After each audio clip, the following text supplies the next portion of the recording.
Audience, আপনারা দেখতে পাচ্ছেন যে আকাশের কী ভয়াবহ অবস্থা। আর সন্ধ্যা থেকেই মেঘের একটু দেখছিলাম, কিন্তু এখন যে বজ্রপাত শুরু হইতেছে, আমার মনে হচ্ছে যে রাস্তাঘাটে অনেক মানুষজন আছে। জানি না আসলে কার ভাগ্যে কী হয়।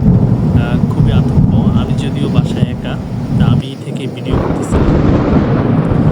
আসলে আমাদের বাংলাদেশে ম্যাক্সিমাম বর্ষার সিজনে আসলেই বজ্রপাতে কৃষক, শ্রমিক, বিভিন্ন পেশা জীবীর মানুষ এই বজ্রপাতের তাণ্ডবে আসলে তারা মারা যায়।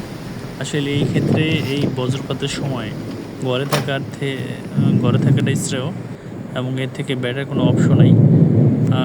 আমি যদিও ঢাকাতে,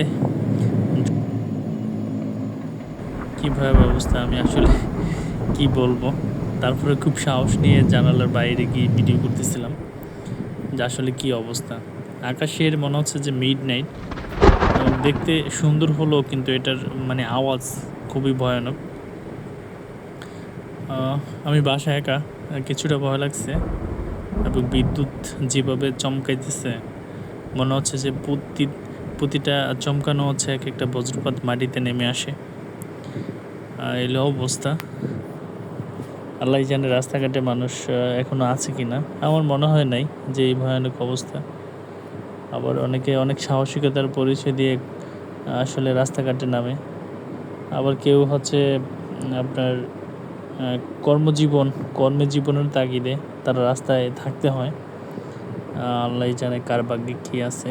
আল্লাহ সবাইকে হেফাজত করুক, এটাই আমার চাওয়া।